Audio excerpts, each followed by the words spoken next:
ఇక నాకు భవిష్యత్తే ఉండదు.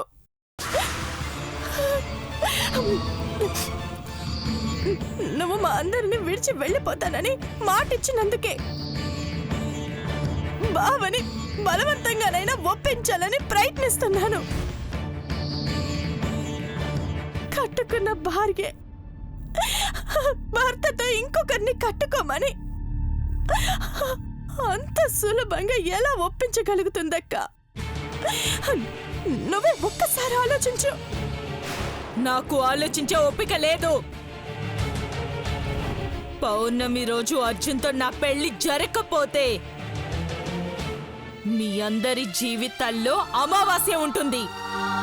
ఇది గుర్తు పెట్టుకో. వెళ్ళు, గీత మెళ్ళో తాళి కట్టాల్సిందే అని నీ మొగుడికి చెప్పు.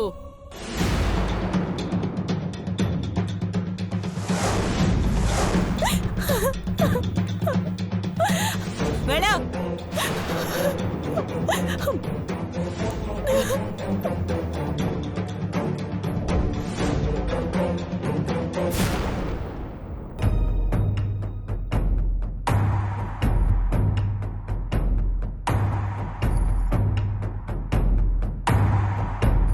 బావా, ఏంటంజలి, ఎందుకంత కంగారుగా ఉన్నావు?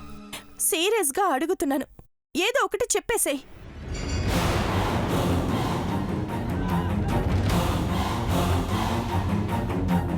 నువ్వు గీతక్కని పెళ్లి చేసుకుంటావా లేదా?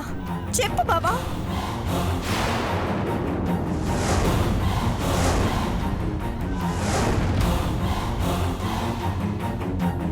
అంజలి, ఏదన్నా ప్రాబ్లం ఉంటే చెప్పు గాని ఇలాంటి పిచ్చి మాటలు మాట్లాడి నన్ను ఇబ్బంది పెట్టకు. నేను కరెక్ట్గానే మాట్లాడుతున్నాను బావా. నువ్వు మా అక్కని పెళ్లి చేసుకోవాల్సిందే, తన మెళ్ళో తాళి కట్టాల్సిందే. అర్జున్,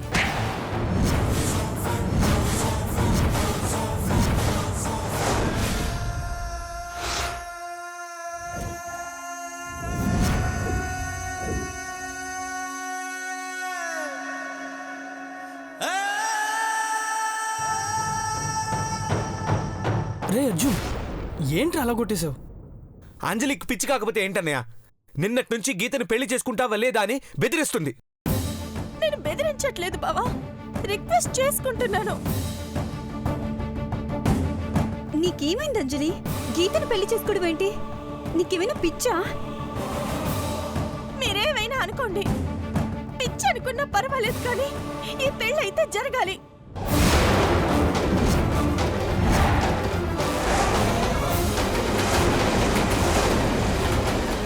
అయినా వాళ్ళకేదో పెళ్లి చేయాలని చెల్లెలు తాపత్రయపడుతుంటే నీ మొగుడికి రెండో పెళ్లి చేస్తున్నట్టు ఫీల్ అవుతున్నావేంటమ్మా? అలా ఎలా చేస్తారే? ఎలాగోలా చేస్తారులేండి. గుళ్ళో దండలు మార్చుకుంటారు, రిజిస్టర్ మ్యారేజ్ చేసుకుంటారు. ఓసారి ఇలా తిరుగు. ఏంటండి?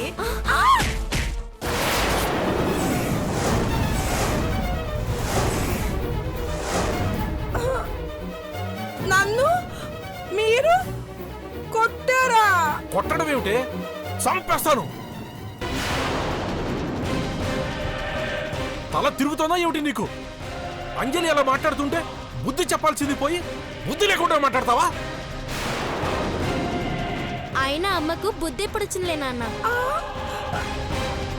మీరందరూ ఒకటైపోయారంటే? ఒకటైపోయి నీకేం అన్యాయం చేయట్లేదమ్మా. అంజలి వదిన తెలుసో తెలియక అలా మాట్లాడుతుంటే తప్పని అన్నయ్య కొట్టి చెప్పాడు. అదే మిగతా వాళ్ళైతే తిట్టి చెప్పేవాళ్ళు.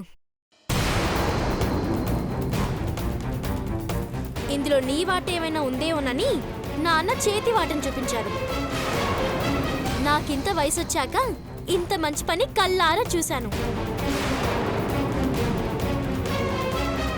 మీరందరి దృష్టిలో నేను చీప్ అయిపోయానన్నమాట. కానివ్వండి. అంజలి, నువ్వేం చేస్తున్నావో 1కి 10 సార్లు ఆలోచించంజలి. అమ్మా అంజలి, ఆలోచించి మాట్లాడడం నేర్చుకోమ్మా. నువ్వు చేస్తున్న పని కరెక్ట్ కాదు. ఎవరి మాయలో నువ్వు పడి నీ జీవితాన్ని నాశనం చేసుకోకు. ఇంకొక్కసారి ఆలోచించు.